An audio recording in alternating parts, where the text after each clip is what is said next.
आजच डाउनलोड करा आणि तुमच्या आवडत्या मालिकांचा आनंद लुटा।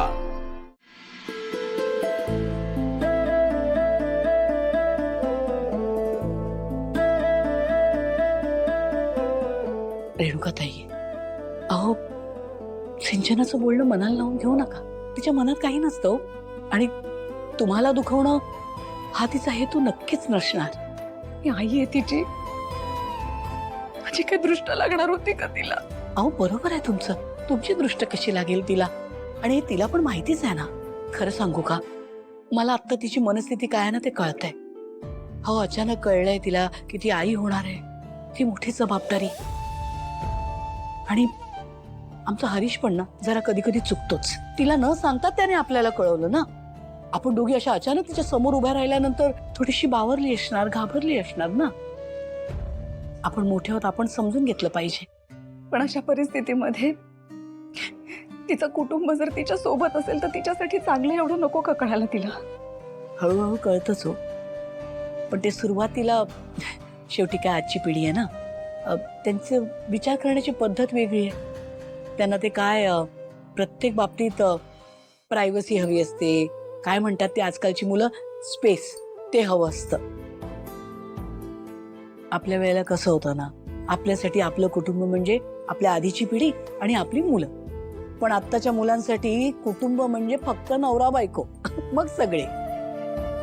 आता प्रत्येक पिढीचा एक आपला विचार असतो। आधीच्या पिढीने त्यांना समजून घ्यायचं असतं बघा, तसंच आपण समजून घ्यायचं। लक्ष्मीताई, भावना सुद्धा त्याच पिढीची आहे ना। खरं सांगू, हे जर भावनाच्या बाबतीत झालं असतं ना तर तिने माझ्यापासून लपवलं नसतं। आणि जर तिच्याकडून सांगणं राहून गेलं असतं आणि सिद्धूने जर आधी सांगितलं असतं ना तर तिला राग सुद्धा नसता आला। एवढा विश्वास आहे तुमचा माझ्या भावनावर? तिने कमावलाय तो। या आत्ताच्या प्रसंगावरून मला असं वाटतं की सिंचनापेक्षा मी भावनाला जास्त ओळखते। एक मिनिट, माझ्या लेकीचं कौतुक केलं तुम्ही, पण ते करताना माझ्या सुनेला डावलताय तुम्ही। ते कसं चालवून घे? रेणुकाताई, नका मनात असं आणू। अहो सिंचना आहे ना, थोडी अल्लड आहे, लहान आहे, म्हणजे बोलताना कधी कधी तिचा ताबा राहत नाही। पण तुम्हाला सांगते, तिला काही असं हेतुपूर्वक कोणाला वाईट बोलायचं नसतं। आणि खरं सांगू का, बाकी कशी असली, म्हणजे कशी वागली, कधी कधी थोडंसं उद्धट बोलली, कधी कधी रागावली, तरी सुद्धा एक सून म्हणून, एक बायको म्हणून तिची जी काही कर्तव्य असतात ना ती सगळी पार पाडते ती। आणि एक आई म्हणून मला विचाराल तर सगळ्यात महत्वाची गोष्ट, माझ्या मुलावर खूप प्रेम करते ती। माझा हरीश कमी वेळा का चुकलाय, रागावते त्याच्यावर, रुसते ती त्याच्यावर, पण कायम त्याच्या बरोबर उभी राहते। आता जेव्हा तिने वेगळा संसार थाटायचा विचार केला ना तेव्हा आधी वाईट वाटलं मला, पण नंतर माझ्या लक्षात आलं की ती जे करते ना ते फक्त माझ्या हरीशसाठी। बायको म्हणून तिला एवढंच वाटतंय की तिच्या नवऱ्याने म्हणजे माझ्या मुलाने खंबीरपणे स्वतःच्या पायावर उभा राहावा, सक्षम व्हावा, म्हणून करते ती हे सगळं। तिच्याप्रमाणेच आम्हाला पण त्याचा अभिमान वाटावा, हाच हेतू आहे तिचा। तेव्हा माझी विनंती आहे तुम्हाला, माझ्या सुनेबद्दल, माझ्या सिंचनाबद्दल मनात कुठलाही आकस ठेवू नका।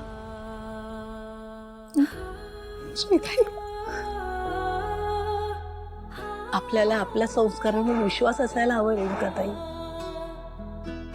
आपल्या दोन्ही घरातल्या लेकी आपल्या संस्कारात वाढल्यात, त्या उत्तमच आहे।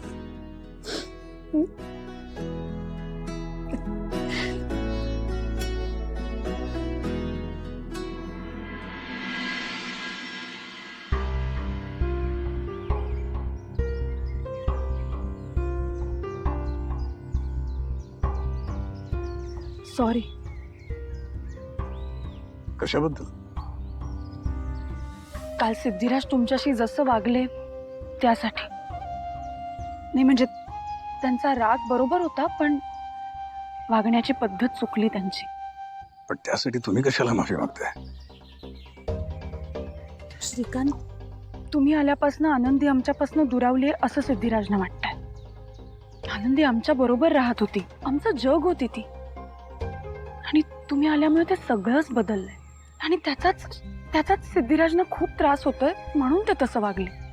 आणि त्यामुळे मी तुमची त्यांच्या वतीने माफी मागते. इट्स ओके भावना. निदान सिद्धिराजच्या मनात काय आहे हे कळलं तरी. त्यामुळे मला तुम्हाला सिद्धिराज ना काय नक्की वाटतं याचा अंदाज आला. आणि मनात ठेवण्यापेक्षा नेहमी बोलून दाखवलेलं बरं असतं, हे अशा मताचं मी आहे. त्यामुळे तुम्ही प्लीज माफी मागू नका.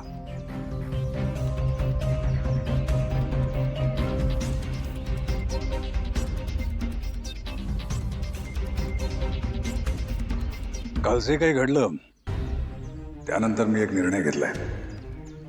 कोणता निर्णय? अर्थात माझ्या आणि आनंदीच्या बाबतीतला. आनंदीच्या बाबतीतला? म्हणजे काय? आनंदीची ऍडमिशन झाली ना आता इकडे? काय ठरवलंय तुम्ही?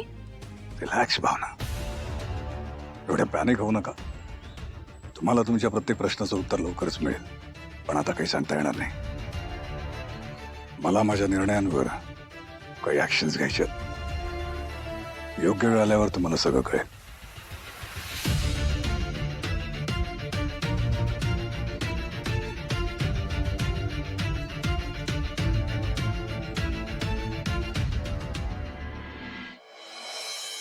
हो चालेल.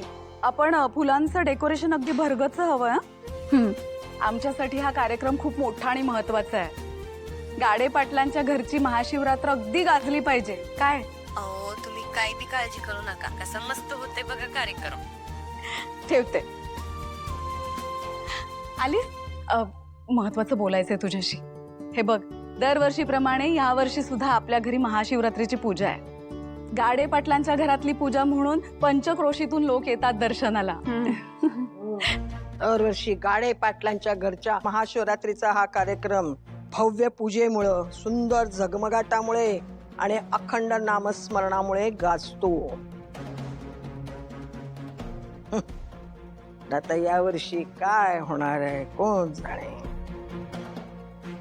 आणि त्यातून तुझी सगळी धुरा या कार्यक्रमाची या ती शहाण्या सिद्धिराजच्या मॅडम कडे सोपवली आहेस. आणि काय, कोणाला फोन करत होतीस?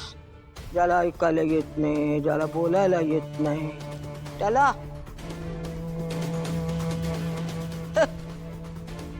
हिच्या नादाला लागून तुझ्याही डोक्यावरती परिणाम झालेला दिसतोय. आता ज्याला ऐकायला येत नाही, ज्याला बोलायला येत नाही, तो फोनवर बोलतोय.